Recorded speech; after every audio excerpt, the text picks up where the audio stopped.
Hello, I'm Susan Reed, and I'm author of the Diversity Index. And thank you very much for inviting me to participate in your presentation. You had asked why I wrote the book, and it really grew out of some reporting I did in the 1990s. I was covering employment discrimination suits for the New York Times, and you may know that these suits tend to be very acrimonious. The employee is usually pitted against the employer. And I wanted to see a broad universe of statistics on diversity in corporate America. I couldn't find what I needed, and so I conducted my own study.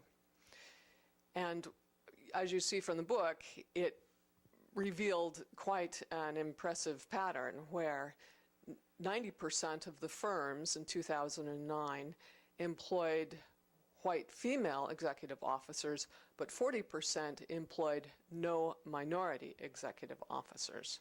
So this is a striking pattern that I hope we can begin to change now that it's been identified.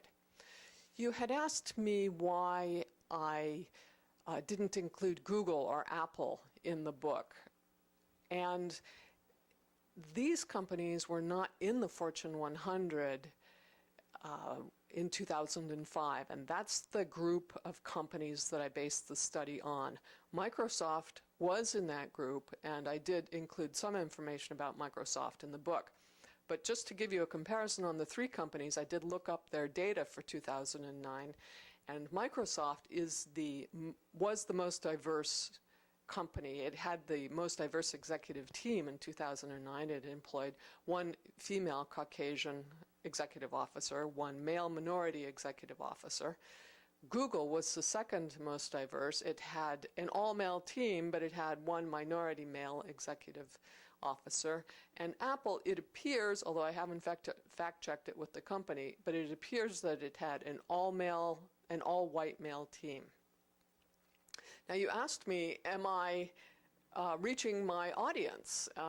Look to your left and look to your right. You're my audience. I'm interested in reaching young entrepreneurs, people who are going to be thinking about creating businesses in a sustainable way, not only in terms of resources that are consumed, but in creating sustainable communities where people who have strived to get the right credentials and education can have an equal opportunity in the workforce.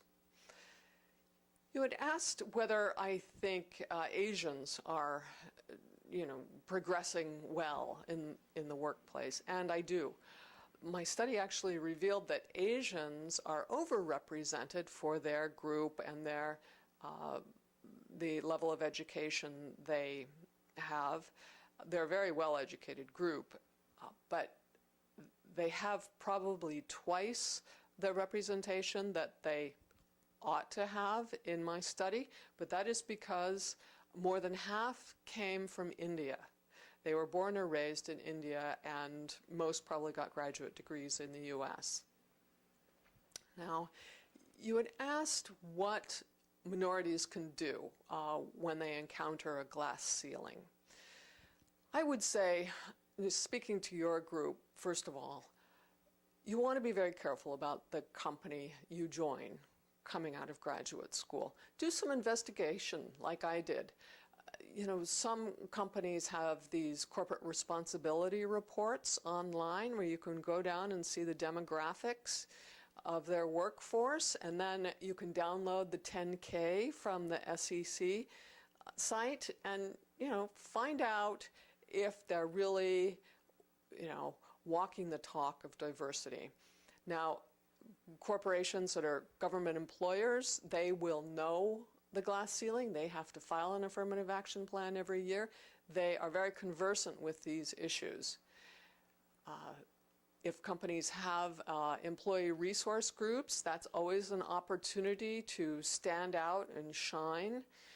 Minority females, check and see if these companies have a group especially for you. If they don't, you might suggest starting one. Be aware that startup companies, which you might consider the most exciting companies to work for, tend not to have diversity apparatus at the core of their company. they're too busy trying to survive. They probably also believe that they are diverse and that they understand diversity, and really most companies have a lot to learn. So you're going to have to decide, which kind of place to invest your talents. So in closing, I just want to say, take heart. I mean, the good thing is that, as you can tell from the book, diverse business teams just keep increasing as we go along year to year. The second thing is we've identified the problem, and now that we can describe the problem, we can begin to address it. Listen, thank you very much for inviting me to participate today. And if you have any thoughts about the book, why don't you email me at thediversityindex.com. Thanks again.